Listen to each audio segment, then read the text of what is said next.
and ask questions. Let me introduce my panelists for you today. First and foremost, let me begin with the terrific and talented longtime writer and podcast host, Ana Marie Cox.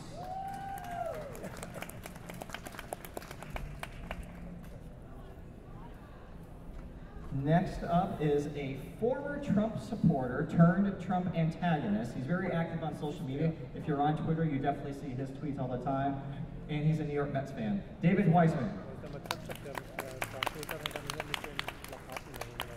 Our next gentleman, if you watch MSNBC and shows like AM Joy, you've definitely seen this guy on. He is one of the most ardent personalities I think you'll ever see on TV, Elie Mystal.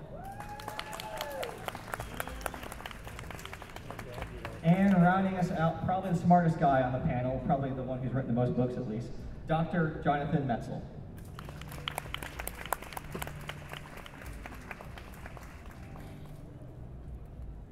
All right, so I'm sure all of you guys who are here at Politicon have some idea who most of us are, because otherwise why would y'all be here? So what I want to start with is that the title of this panel is Cult of Trump. And I'm curious, Ana Marie, what does that mean to you? Oh, I take it very literally. I actually had the good fortune to interview a gentleman who's researched cults for years and years. His name is Robert J. Lifton. Highly recommend his doorstop of a book about the Chinese Cultural Revolution. But he now writes about Trump. And he literally studies why people do awful things. Like that's sort of his area of interest. He's also interviewed Nazi doctors. Sure. Nazi doctors are people too. There's a through line here. But actually, one of the things that he said about Trump is that people who are ardent supporters, and I do think we should draw a distinction between people who voted for him, sure, and people who are still ardent supporters through all of the things that we have seen happen, have some of the same characteristics of people who join cults, and that they are, and this is maybe something Jonathan can speak to, they are soothing a pain. They are addressing something that's missing inside of them, and they're looking to this guru to help. Doctor, is Donald Trump our Sherpa? I'm of two minds about this particular issue. Am I saying on there? I'm of two minds about this issue, right? I just had a book come out called Dying of Whiteness, where I spent about 5 years doing focus groups across the South, talking to people really about why they supported policies that ended up being very bad for them. And so I looked at Trump-era policies about healthcare, about guns, about education. And what I found in my research was that on one hand, across the board, particularly for working class white people, the policies that Trump was advocating, undermining the Affordable Care Act, huge tax cuts for corporations that cut schools in people's own neighborhoods, across the board, those policies were negatively impacting the people in those communities and actually shortening their lifespans. And every time that would happen, there would be, a news story that would be like, farmers are getting screwed over, people are getting screwed over, are the Trump supporters going to kind of wake up? And in the book, basically, what I say is they're not going to wake up because there are many deeper ideologies about race, about social class, but really about the hierarchy that people play into. So I think to understand why people aren't going to wake up, you really need to talk about the deeper ideologies that are at play that are behind that support. Right. Who here on this stage supported Donald Trump? Raise your hand. Aha, okay. I'm glad there's one of us up here. Let me ask you, and we'll get to your change and evolution on that as this conversation expands, but I'm curious, in the beginning, what drew you to Donald Trump?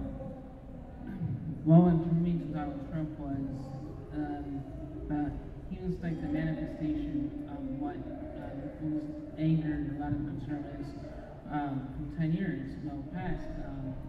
A lot of the conservative media has built this propaganda machine that installs fear, anger, hate, and a lot of it is out of ignorance, really, because we were led to believe what Democrats were. We were led to believe that they wanted to take our rights away. We thought that they were going to take our guns away. All of these myths, we were led to believe that, and Trump was like the antidote. We took people like Sean Hannity's word for it. A lot of other conservative pundits word for it. That he was a successful business guy. And he knew how to you trust these people to help you make the right decision for our country without really properly vetting him. And that's what led me to vote for him in the general election, because they really are good at demonizing Democrats like Hillary Clinton, Barack Obama. So it was an easy choice, you know, you had Trump or Hillary Clinton. And so once you really make that decision and go into that, you really get that trance of Trump doing the wrong. Right. Elie, I'm curious, when Trump first arrived on the scene, that fateful day when he came down that escalator on Trump Tower, where we are at right now, is this what you thought would happen? Yes, although as a black person, I would say first arrived was around the birtherism, right? Like Trump didn't just show up to call Mexicans rapists and criminals. Trump showed up to tell the entire country that the first black president was illegitimate. Trump showed up to tell the entire country that Central Park 5 should be executed. Like, as a New Yorker, I have been aware of this idiot for a very long time, and 2015 was not the first time that I saw it, right? At the point where he was actually running for president, you know, of course this is what you anticipated. I guess what I didn't, and I anticipated him, and he would do everything that he's done if given a chance to do it. What I didn't anticipate necessarily, certainly when he first started running, was that he would be given the chance. And so when I think about the cult of Trump, I think about the entire cultural moment that we are in.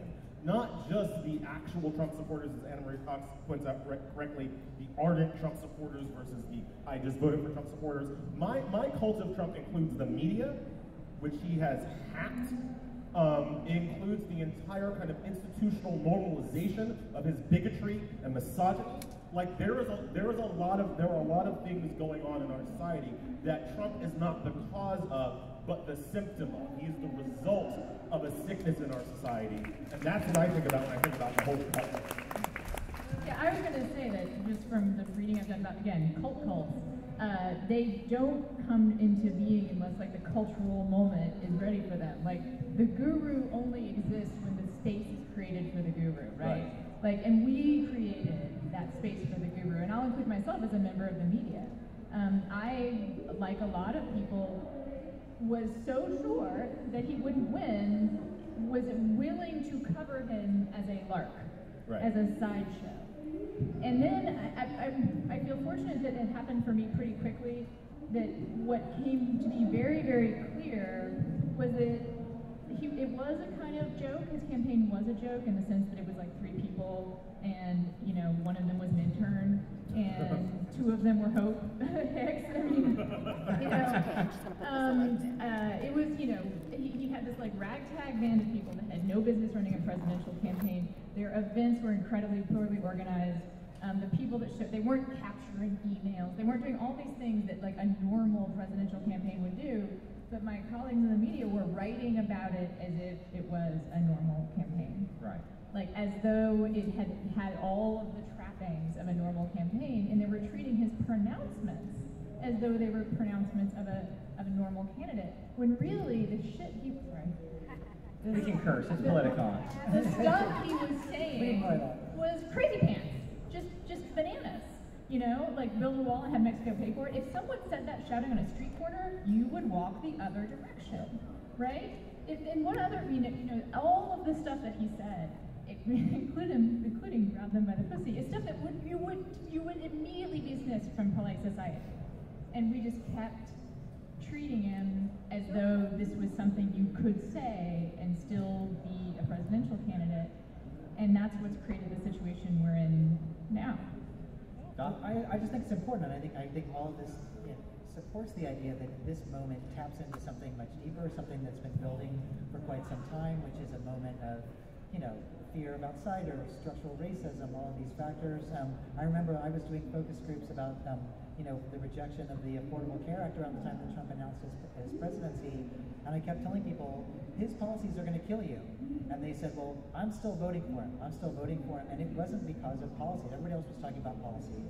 And he was talking about this fall from grace, this idea that white America was great in a particular way, it's fallen down, and I'm going to restore the greatness of white America. And it didn't matter what the policy was, but the fact that basically he was saying, I'm going to restore this privilege that honestly people probably didn't have in a factual way, but it tapped into this myth, this ethos. And so in a way it almost became an unfair debate because one side was arguing policy and the other side was arguing victimhood, nostalgia, all these kind of factors that really drove, I think, a lot of these early moments. And in a way it was a debate about two incommensurate kind of things. One was the aura, the social media, the kind of structural racism of this country, and the other was about here are some policy positions that are going to make your life better.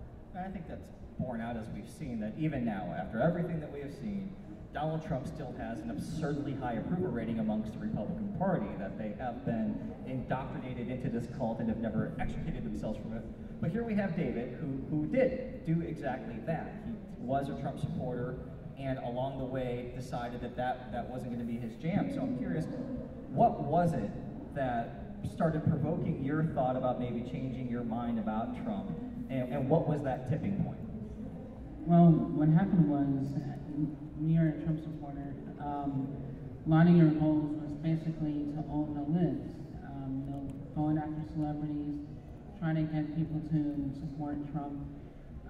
Many Americans or Trump supporters think that America is only one way of life, that, and I mentioned before, they fear Democrats because of the media. And on Twitter, there was a moment where conservatives were thinking that they were being shadow banned.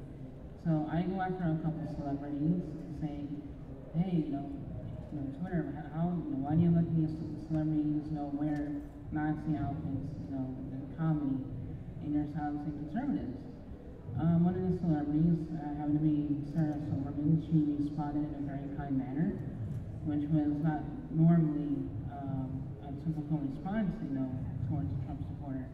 Because when you go after a celebrity, you remember Hollywood, you see them as like, the bad guys that want to take your rights away. So I was caught off guard by her kindness. She explained to me what comedy was. Then I was realizing, okay, she was going to talk to me about, this, why doesn't she like Trump? I'm Jewish, and I was originally, 100% pro-Israel and all that. So I was thinking, Trump support Israel, so why doesn't he treat a fellow Jew like Trump? So we got in a civil debate, and she didn't try to convert me at all. She showed me the proper respect and just talk. And after our discussion, I was really surprised by that. And then I started asking her about what the liberals believe. Why do liberals want to take our guns away? Why do liberals care more about illegal aliens over veterans? Different questions that we're taught, from conservative pundits and what, we thought Democrats are. And while that was going on, other Trump supporters were seeing me having this peaceful dialogue, and they started questioning my motives, saying, hey, this guy is, being a sellout, he's a fem plant, or, traitor, and different things and I was really shocked because, I worked with a lot of them for many years, as a conservative activist, writer. I knew many of them, they got to know me personally, so that when this was going on, this kind of snapped me out of that, Trump into the wrong trance. And then when that happened, I saw how Trump does with the Democrats as well, and it's almost like they thrive as off each other. And I realized this is, decided to tore our country apart, to a further divide. And so I started slowly questioning, Trump. And at the same time, I was in this, like I said, I was learning about liberal values. So it was sort of like two different journeys in one, happened at the same time. And then I realized that conservative pundits were wrong about liberal values. They were wrong about, Clinton and Obama. Right. And I'm thinking to myself, okay, if they were wrong about these people, are they wrong about Trump? And so I decided to go back, and something I said, I took Hannity's word, like, he would never really be wrong, and then realized that he did. And I went back and saw, wow, Trump dodged the track 5 times. Yeah. And he was like, in Zelensky thought he was a patriot. So I want to pick up on something that David keeps saying because I think it's important. A lot of times when we have these discussions about the Trump voter, we're kind of focused on the voter who has been conned, essentially, into voting for Trump. But David kept saying something I think is important. We were taught. Well, who's doing the teaching? And it's like the superstructure of the Republican Party almost always gets off the hook in these discussions. All of these never-Trumpers you see now used to be Republicans, and they supported the kind of ridiculously bad policies, bad messaging, racist messaging, sexist messaging that created the opportunity for Trump to exist in the first place.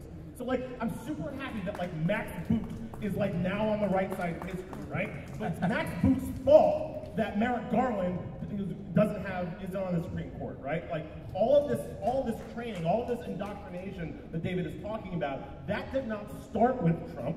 That started with Bush. That started with Reagan. That started with George Will. That started with Mitch McConnell. Like all of these people share in the shame and should share in the derision of what has happened to this country because they have been pushing these lies for a generation. You can, like, it goes back to the Southern strategy, really. You go back to Nixon. It goes back to slavery. In some ways, like structural racism and structural inequality and structural class inequality as well. The way that Trump talks about money and class and the aspirational nature of his wealth. But I also wanted to point out something else that the right did, I would say more than Republicans, to set this up, which is that they outsourced their messaging to a cadre of pundits and PACs that work together. There was a seamless, I mean, Kurt, you could probably speak to this, there's a seamless relationship between the Republican Party, the official Republican Party, and a whole bunch of pundits and a whole bunch of media outlets and a whole bunch of like various grassroots organizations. Think tanks, the Heritage Foundation, Miller Society. And I mean, people think that the liberals run the media. I wish, right? Like, I can tell you that you're right about that. You know, I was able to see firsthand. Full disclosure, I was a Republican. I've since become a Democrat. But there was a tremendous amount of coordination and strategy between the official apparatus of the Republican Party, whether it's members of Congress, the congressional committees. I worked at the Oversight Committee during the Obama years, and there was a circular flow of information between what we were doing, the political apparatus, the donors, the commentators, the conservative media, and I wish as a Democrat now, especially in this backdrop of impeachment, that they had that too, because let me tell you, so oftentimes, and what I didn't know about being a Democrat, it is maddening at times to watch how we operate. And I spend more of my time banging my head against the wall than I'd care to admit. Doc, maybe you can help me with that here. You know, don't, if you're going to bang your head, bang the front and not the side, first of all. But I mean, no, I would say there's something to that. I mean, look at who's spending more money on Facebook right now. Which party's spending more money on all these kind of things? So I do think that there's something about the flow of information and the kind of messaging. You know, but I do think I wanted to add one caveat though, which is, you know, after 5 years of doing this research, two things have done to me. One is I do think there's a danger in saying that all Trump voters are the same. All Trump voters are, you know, are this one monolithic thing and they're being duped. I met a number of people who they just basically said, I'm playing the long game of politics. I don't like what Trump represents, but what I care about is illegal abortion. I care about the judiciary. I care about all these things. And so they felt like, number one, Trump was delivering on these promises, and that I was like not seeing that. They're like, who's the dummy here? We control the White House, the Senate, all these things. So number one is, I think there's a danger of saying that people are conned, which is that you oversimplify the long game that some supporters have. And the other is, I don't know, it was interesting for me doing my research, and I would always ask people at the end of the interview, is there any instance in which you could see yourself voting for somebody other than Trump? 90% of people gave me the same answer, actually. And it wasn't about policy, it wasn't about healthcare or schools. 9 out of 10 people said, if you find somebody tougher than Trump, one guy said, if you find somebody mean and nasty enough to give Trump a nickname that sticks, I'll vote for that person. So there is also something about like the strongman fascistic moment that we're living in, where Trump plays into this historical moment. So it's not about, you're shaking your head, but believe me, doing the research, I was like, oh man, who's, I kept thinking, I kept thinking, is Bernie tougher than Trump? Like, did they give him a nickname? Elie, then Ana, then David. Yeah, that makes me want to cry. That's terrible. No, we're up here, it's a group hug on everybody. But it's, I don't even know how to respond to that. I mean, it's just so sad, right? But like, I think the other, when we talk about the organizational messaging that the Republicans have, we can't talk about that, and I kind of agree with your point that you can't treat Trump voters as a monolith, but you can treat them as generally homogeneous, right? We're generally talking about white people when we're talking about Trump voters. Democrats have a heterogeneous party, and that is part of the reason why we can't have that coordination. We see it even in our presidential primary process right now. We've got like some Democrats seem to understand that the base of the party is black and brown. And other Democrats don't seem to understand that in any freaking way, right?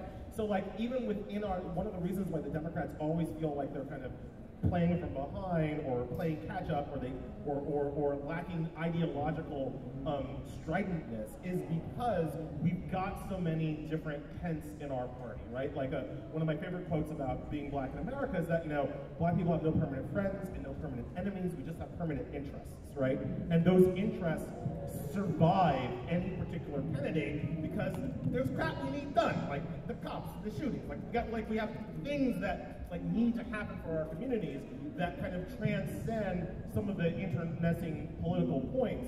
We have, you know, Latinos in our party that have their permanent interests. We have Jewish Americans in our party that have their permanent interests. We have women in our party, white women and black women and like all these people have different things that they want to get out of the system. When you look at the Republicans, their overall homogeneity means that, you know, they basically, the Republican Party is bifurcated into two wings, right? You have the rich Republicans who want the smash and grab capitalism, right? You know, and then you have the poor Republicans who, these are the people that I say are being conned, because these are the people who are never going to benefit from the economic policies of the rich Republicans. Yeah, it is interesting. I can say, as a former Republican, shockingly, my social circle never sat around and talked about social injustice or climate change or gun reform or a lot of the issues that now that I am in Democrat circles I hear about on a daily basis. And so that there's such a different cultural shift. I think part of that is because Republicans tend to be generally of one race and have a very different set of priorities. David, you real quick, you said you wanted to say something, then let's get to Ana. I know when you said, you know, there are different levels of Trump supporters, that some are con, some are not. I think the big problem is, no matter what level of a Trump supporter they were con as Republicans because they have this thing that, you know, what I said before, that Democrats want to take their rights away. But the truth is, just because Democrats want to fight for rights of others doesn't mean they're taking rights away of them. And there's this miscommunication of that. And that's why people are voting for Trump, regardless of what he does, because they fear that Democrats are going to take their rights away, when that's not the case. God, so many things to react to. First of all, I want to say to Elie, right? Yeah. That it's a really astute observation about these. Obviously, the Republicans are of this monolithic kind of demographic, and the Democrats and liberals in general are not. And what's more is progressives value that diversity, and which is a problem. You know, if you want to have everybody marching in lockstep, you can't have one of your main values be we all like to be different from each other. So there's that. And then the other thing, I mean, it's so interesting to use the word con in relation to Trump. I think you're right that it's not necessarily the right way to frame it, because they're not getting con, they're getting what they want. I think even the people that are having their health care taken away are getting what they want, right? Which is just something more important to them than health care, which seems crazy, but like it's rational. Like, and that's, I think, something really important that I also can bring from this literal cult research I've done, which is that these are not crazy people who are unlike you and I, that fall under the spell of some mystical person. They are people making what seems in the moment like a rational choice based on the values that they have. right? No, I push back. I do want to say one more thing. Oh, please. This is not to say that people who don't fall in with Trump get screwed, because they do. And I actually think that evangelicals will find eventually they get screwed as well. Like, no matter how many judges. Only if there's a hell. Well, that would be, I was going to say, that would be the ultimate getting screwed. I mean, like, I think that, you know. And the hell from the South Park movie. But no, I mean, so in a way, I agree with all of those things, right? In other words, like, I mean, I just wrote a book that quantifies how badly people are getting screwed.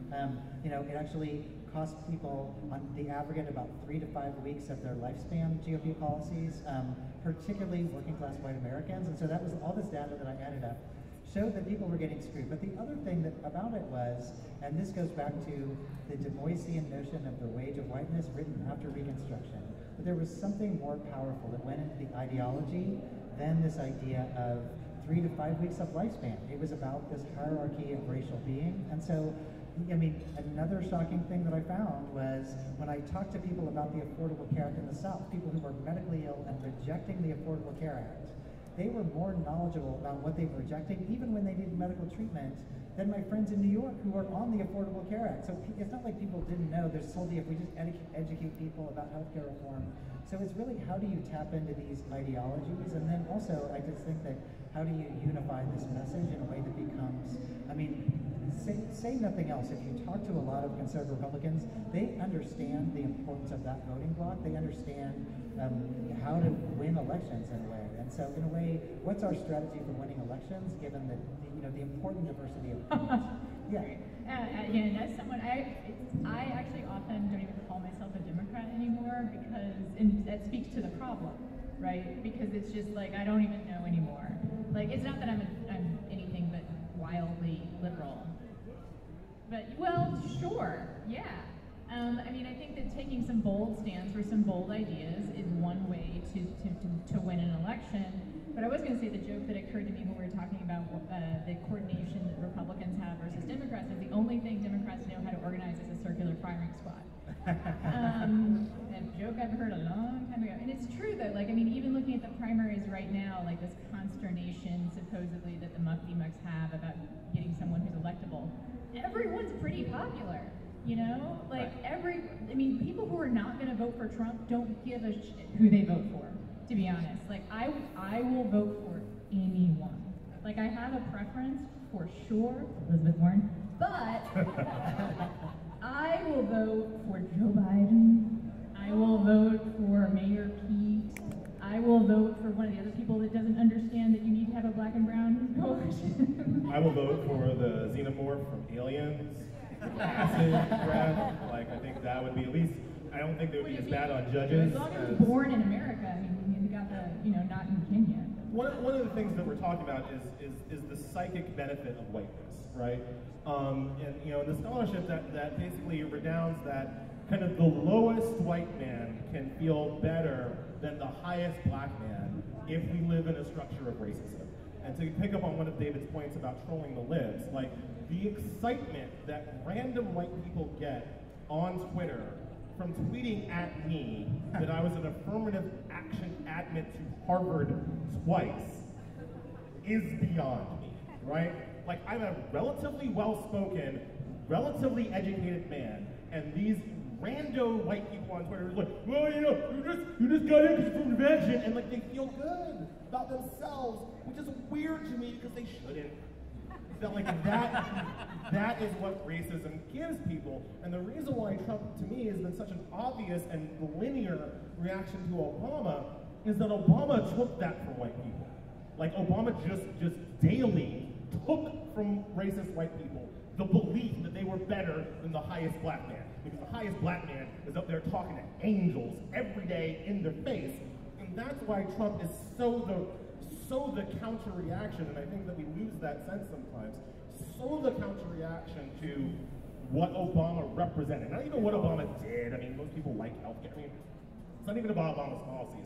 It was what Obama represented. This class and eloquence that you couldn't deny existed. Well, then, screw it. We're going to find the exact opposite, the crass lowness, criminality of Donald Trump and push that on you to reestablish the order, which is that, again, the lowest white man is higher than the highest black man. You know, if you look at them, I mean, I agree with that 1,000,000%. And just to build on that comment, I mean, if you look at Du Bois's notion of a wage of whiteness, which makes this exact same point, his idea is like basically, why are white people doing this? In other words, the argument is he's writing about the period after the Civil War, and he's like, why don't newly freed slaves and working class whites get together? Because boy, what a great coalition they would make to extract, you know, privileges from the elites. And so his whole idea is, if everybody got together, they would be able to extract better working conditions, better wages, better, you know, own land.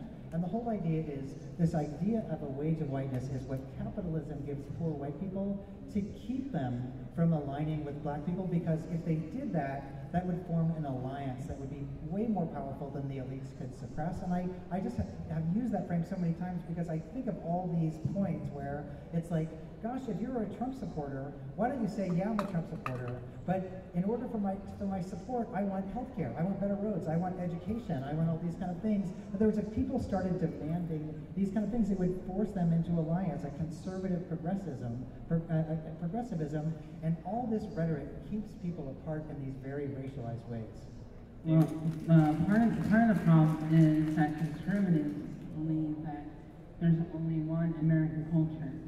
And in my transition to a Democrat, I have spoken with so many people since my dialogue, and I learned that is not true. I learned that a black person has a totally different life than a white person. A black person has to worry about, you know, getting killed for calling cops. You don't see that as a white person. And different things like that. I learned that. You gotta learn sometime. This is better late than never. I was going to say this. Let me be very clear. I think it is fantastic and healthy that no matter where you are at in your life story, that you can have these kind of awakenings and self-realizations and challenge yourself to learn about the other side and challenge yourself to get new information and to make that decision. I think that we need more of that in this country. And so hearing you gives me hope for future generations. Make sure you reproduce. I want to ask you a question about that, because I'm always interested in kind of the path before the tipping point, you know? Like, what are the things that happened in your life that made it even possible for you to be able to consider these things that were new ideas to you? Well, when I had a dialogue, I mean, there was no pressure on changing my beliefs. It was just, you know, kindness. I was accepted as a Trump supporter at the time. You know, there was no pressure. And when I just felt encouraged, and I just wanted to learn more. And then Sarah made a tweet that, hey, you know, with these Twitter friends, realizing, you know, sometimes our wants and desires and needs are actually almost the same. And that's when I was appreciated just for dialoguing. That's what lowered my own wall of hate and my own closed-mindedness to want to learn more. I think it's so interesting, the thing that you said that I hear a lot from people when I talk to them about how they wind up changing their minds for whatever reason, whatever it is they've changed their minds about. It is this idea that you have to approach someone without trying to convince them. There's a real catch-22 there, right? Like, you can't, if you want to try and get someone to change their mind, you have to go into the conversation having given up the expectation that you're going to be able to change your mind. Absolutely. Yeah, but if I can just push back a little bit, like, and I think that's great. Your story is excellent, and I applaud you. But like, at some level, that needs to happen on not my time, right? Like, oh, your particular time especially. Like, this needs to be a white person to white person thing. Like, very, very much so. Right, like, I mean, I think that we've asked black and brown people to the emotional labor of white people for hundreds of years. You should be able to take some time off. This has been rough. Yeah, the white tears are not something that I have a whole lot more kind of patience for. Yeah, no, look, it's the way that one of the analogies I make, like, my wife works as corporate lawyer, but like her pro bono stuff is, you know, helping criminals' rights, right? So she goes into Rikers Island, and they make her take off her bra, and like she meets with these people and writes their appeals, and you know, and I'm like, I don't have, like, I agree with her with the fight. I don't have the stomach for it, right? You know, she was so happy one day, she's like, oh, we totally think this guy might actually be innocent of the crime of murder that he was convicted for. I mean, he definitely hit his boyfriend over the head with a porcelain toilet bowl, but that's not what killed him. I'm like, yeah, no, like you know, rights, Sixth Amendment, yeah, but like I cannot go to Rikers and help that man. I'm glad somebody can. And that's kind of how I feel about like would-be converted Trump voters. Like if somebody has the time to play the Sarah McLachlan music and like go and listen and talk, like, oh my God, I'm so sorry about your, like, more power to you, and that's great, but like I do not have time for that anymore. Because I have 2 children and they need to not get shot. Right? Like I have things that I need to do and see this world be before I leave, and I need this world to be in a certain kind of sustainable way for my kids. I don't have time to like teach remedial humanity to people who have abandoned it to vote for Trump. I think that the thing is, so I actually interviewed this guy, Derek Black. Does anyone know who he is? He's a former white nationalist who's now a total social justice warrior. Yeah, he's around, yeah. Yeah, Elie Mystal wrote about him in the Washington Post, which I think won a Pulitzer. And he wrote a wonderful book about it too called Rising Out of Hatred. And Derek's story is really interesting because he was literally born into white nationalist, if you want to call it royalty or the opposite of royalty. He was like, David Duke was his godfather, his dad started Stormfront. He was in it. And his story, I mean, will vastly abbreviate it, is that he wound up going away to college after being homeschooled for years and years. And while he was undercover for a while, eventually people found out his history. And you should read the book or read the magazine article. But when I talked to him about it, there were 2 reactions on the campus. One was that there were people who were like, I want to talk to you about your beliefs, right? Like, there were some Jewish students that had him over for dinner. And they didn't talk about politics, actually, they just sort of talked, right? And there were also students who protested him, who boycotted classes, who told him to his face that he had, hurt them and that, his ideas were violent and oppressive. And when I asked him, okay, so which was the thing that did it, he said both.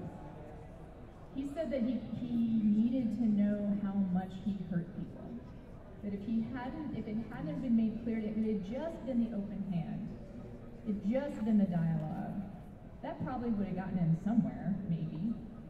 But he also needed to see that there were real people on the other side of the policies that he endorsed, and that those people were in pain. Doctor. You know, I was kind of smiling because I like how we're describing moving off of supporting Trump as transitioning. I think I'm going to steal that curve. But I would say, we have this interesting experience here. I mean, I totally agree that this is there's a bigger debate here about what kind of world and country we want to live in, a moral question, which I think is hugely important. That's what's at stake in this election. And then there's the other question, which is, how do we form the coalition that's going to win? Do we need Trump supporters? Do we need working class white people? Or do we just need people who support Biden and now to vote for Bernie, or vice versa, or something like that? So I do think there's a question of how can we win elections that get to that. And my concern about this is that, I mean, I don't know if any people have watched that Cambridge Analytica terrifying Netflix documentary, but part of what was powerful about this Cambridge Analytica approach was they weren't trying to get people to vote for some other candidate. They were trying to get people to feel like, just give up, the system's not going to work for you, or something like that. And so I do think that, I just want to say, I think let's just take Trump voters at face value. They're voting based on some ideology or something like that. How can you mobilize something? How can you mobilize enough of a coalition to defeat that? And I do think that that is incumbent on not just going against Trump, but Democrats defining what they're for in a way that will bring people together. David, you look like you want to say something. Yes, I actually campaigned for Trump when I lived in Israel, to American side in Israel. And one thing I learned when I became a Democrat here is that we have such a divide I know there's still animosity between Bernie and Hillary supporters, and the best way that we can beat Trump is to get behind a democratic principle, get behind one message. I mean, I know it's impossible, but I think that's the only way to beat Trump. I will say that having a parade of 12 people debates is kind of insane at this point. But the giving up is strong in people. I mean, like the few black Trump voters I know, there's only one that I still talk to, you know, text with. I don't see him anymore. You know, and we grew up in the same neighborhood. I was in my neighborhood, the rich one. I had opportunities out the ass he didn't have. He was always more kind of radical, you would say, militant, you would say, than I was growing up. He's the one that ended up voting for Trump, and when as it was becoming clear that was what he was going to do, I was like, you know, what the hell is wrong with you? And he was like, man, Elie, you know that white people are racist anyway. I'm always going to get mine. And that was like, shit, this man's going to win. Like that was the first time that I had this moment of like, oh, right? And it's part of that thing is that, you know, for the 12% of black people that are going to vote for this idiot again, you know, one of the motivating factors is that feeling that this world, this country is so ridiculously racist that choosing between races is hopeless, right? Like, and you know, I disagree and I make all the arguments, but that feeling of hopelessness that they had about ever advancing the ball on racial and social justice issues led to a feeling of selfishness, of since we're never going to advance the ball on these issues, I might as well get the tax cuts that I have coming. I want to go to I think something that Jonathan pointed out, and now I can't remember exactly what it was, but it has to do with the fact that, the Cambridge Analytica, about how they were just trying to discourage voting. They were doing negative voting. And I'll say, so the moment that I realized Trump was going to win is I was talking to an African-American voter at some point, and I should say an African-American person, because I was asking about the appeal of Hillary's campaign, and she said something, oh, so you're telling me if I vote for Trump, a racist is going to be in the White House? Like, wow, wouldn't that be wild? You know, wouldn't that be something that I'd have to worry about, you know? Yeah, you can't make an argument that, you know, don't vote for that guy, because then it'll be bad for black people, because, you know, it's pretty bad.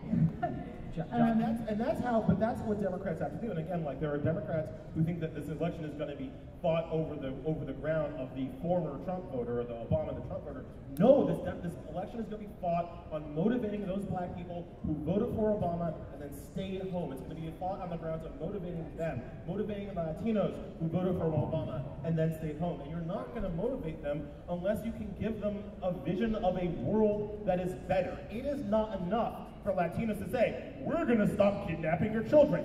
Yeah, duh, of course. What do you have? What's next? Like, what are you going to do to make my life better? Don't tell me how you simply won't make my life worse, as bad as the other guy will. I kind of baked that into the system. What are you going to do to actually positively improve my situation, the situation of my community? And there are Democrats who are willing to talk about that, and there are Democrats who are not. It's really obvious who's who.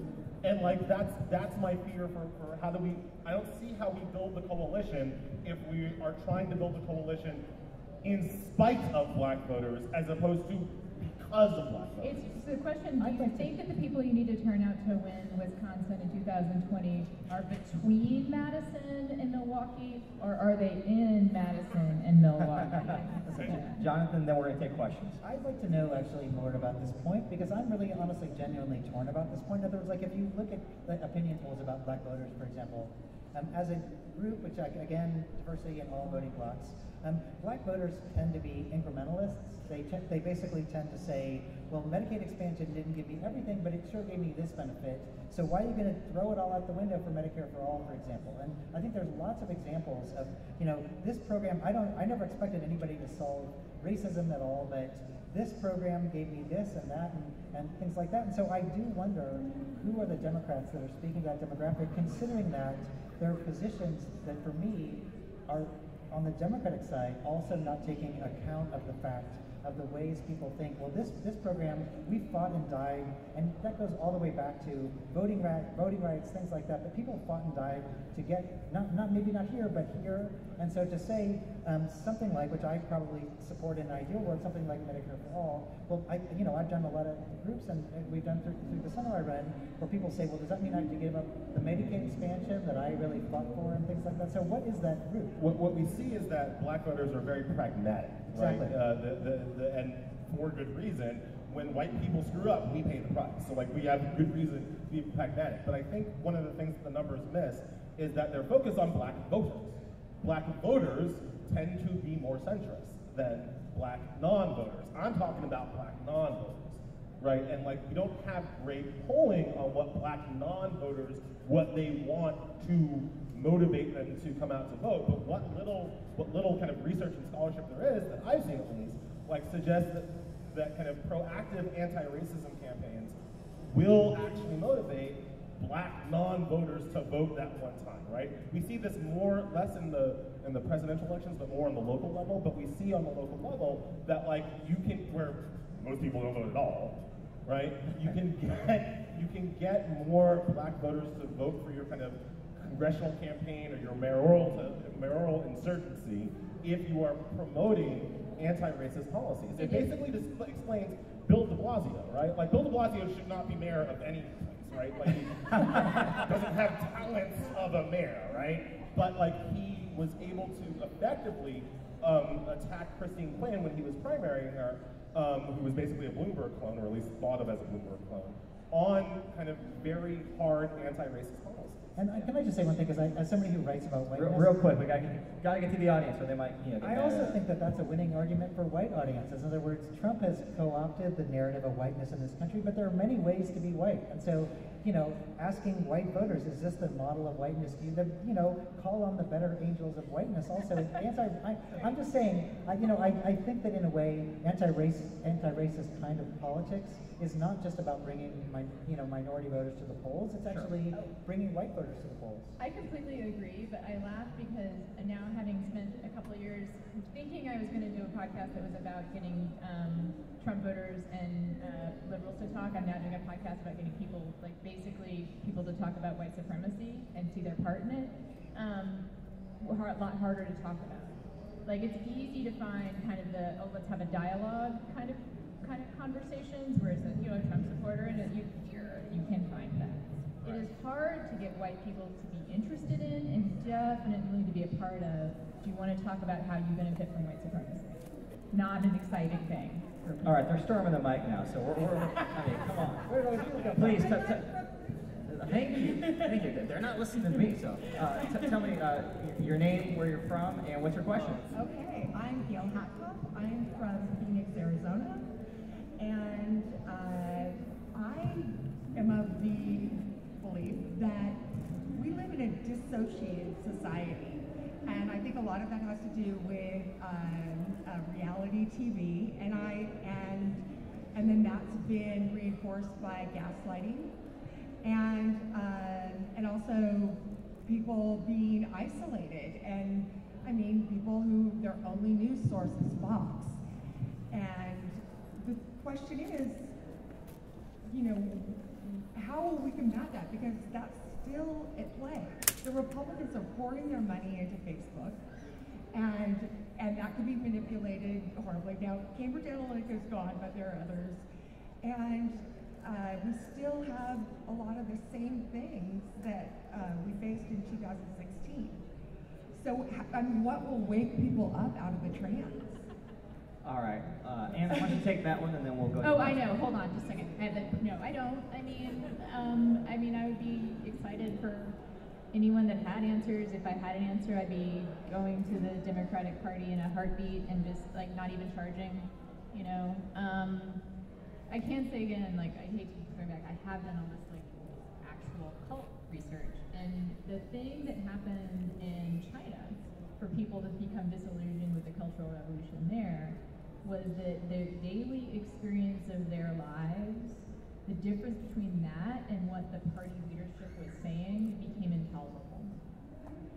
That they experienced such pain and loss literally like people dying, starving, whatever, and they had the Communist Party telling them everything's great, we're producing more food than ever before. That just made people started they just couldn't believe it anymore. I don't know if anyone else. Real quick, Right now we're 13 narratives, 13 people on stage. What's the power of one narrative? In other words, I think it's a hard question right now because there are very different ideologies. So I think it's an open, either we're going to get counter-hacked by Finland, who will counteract the hacking of Russia. We need to counter, but I do think the open question is, how much can the Democrats turn the 13 narratives we have now into one coherent narrative, and what's the power of that? Right. Ma'am. I'm Sue Peters.